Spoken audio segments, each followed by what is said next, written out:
प्रेत भोज में पहुंचा गांव, और फिर जो हुआ वो रूह कांपाने वाला था। जिस लड़की ने परोसा खाना वो थी एक पिशाचनी। जानिए पूरी सच्चाई। स्थान: उत्तर प्रदेश का एक छोटा सा गांव बिशनपुर, जहां आज भी लोग पुराने रीति रिवाजों और अंधविश्वासों में पूरी आस्था रखते हैं। गांव के छोर पर एक पुराना हवेली नुमा घर था। भारी लकड़ी का दरवाजा, टूटी फूटी दीवारें और खिड़कियों पर जंग लगे सरिये।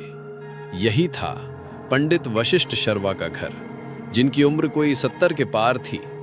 अकेले रहते थे और कहते हैं उन्होंने अब तक किसी औरत को हाथ तक नहीं लगाया था।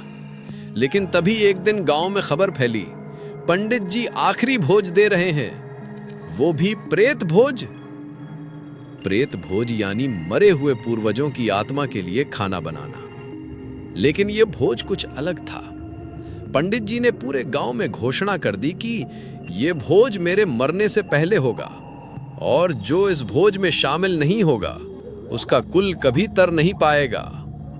गांव के लोग चौंक गए, पर पंडित वशिष्ठ का नाम था। डर भी था और श्रद्धा भी। तय दिन आया, अमावस की रात। उस दिन हवेली के अंदर खूब चहल पहल थी। गांव के नौजवान खाना बनाने में लगे थे, औरतें पकवान सजा रही थीं और बाहर पंडित जी खुद एक एक को न्योता दे रहे थे।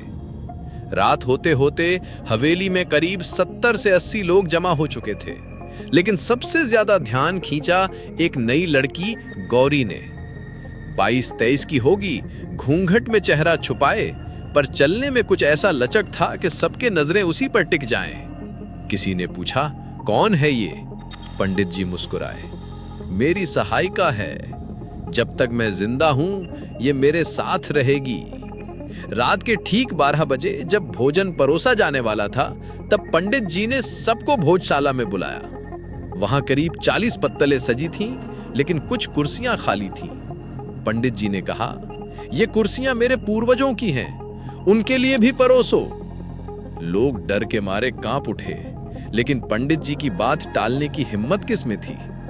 गौरी ने एक एक पत्तल में परोसा, चुपचाप। और जब आखिरी पत्तल पर पहुंची तो उसने कहा, पंडित जी खाना परोस दिया गया है, अब इजाजत हो तो। पंडित जी ने हां में सिर हिलाया। सब ने खाना शुरू किया, लेकिन तभी तेज हवा चली और दिए एक झटके में बुझ गए। अंधेरा, सन्नाटा, और फिर घुर घुर घुर।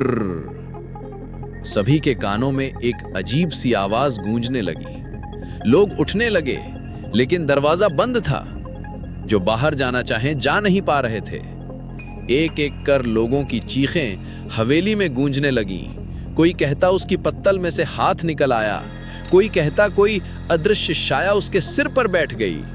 और पंडित जी वो खामोशी से बैठकर आंखें बंद किए मंत्र पढ़ रहे थे।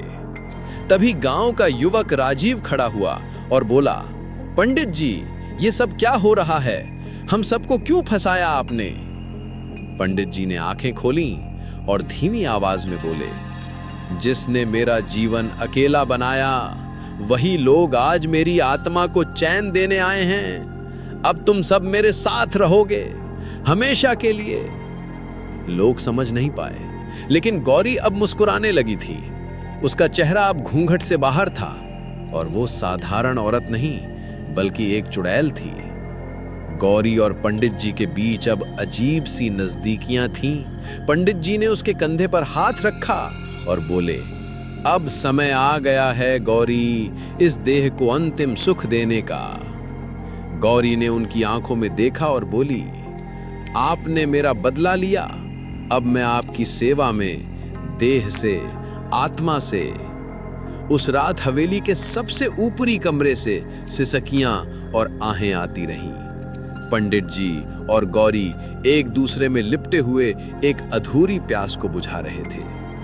अगली सुबह जब गांव के लोग हवेली में पहुंचे तो देखा पूरा घर खाली था। न कोई पत्तल, न कोई भोजन, न कोई मेहमान, सब गायब। केवल एक पुराना फोटो फ्रेम पड़ा था, जिसमें पंडित वशिष्ठ और गौरी साथ बैठे थे, जैसे विवाह के बाद की तस्वीर हो।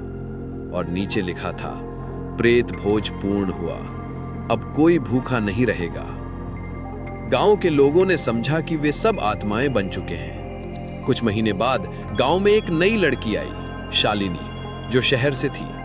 उसने पंडित जी की हवेली को देखकर कहा, इतना सुंदर घर, काश मैं यहां रह पाती। राजीव का छोटा भाई मुकुल, जो बच गया था, बोला, अगर तुम रात यहां बिता सको तो रह सकती हो। शालिनी ने हंसते हुए हां कहा। रात हुई और वही सारा खेल फिर से शुरू हुआ। दिए बुझे, हवाएं चली और गौरी फिर लौटी। लेकिन इस बार मुकुल और शालिनी एक दूसरे की बाहों में सिमटते हुए उन आत्माओं को संतुष्ट देने की नई कुंजी बन गए। गौरी ने कहा, अगर सच्चा प्रेम हो तो आत्माएं चैन पाती हैं, लेकिन जब प्रेम अधूरा रहे तो आत्माएं लौटती हैं देह लेने के लिए, और वो देह किसी की भी हो सकती है। इस कहानी से हमें ये सीखने को मिलता है कि सच्चा प्रेम आत्माओं को भी मोक्ष देता है, लेकिन जब प्रेम अधूरा रहे तो आत्माएं लौटती हैं देह लेने के लिए, और वो देह किसी की भी हो सकती है। धन्यवाद।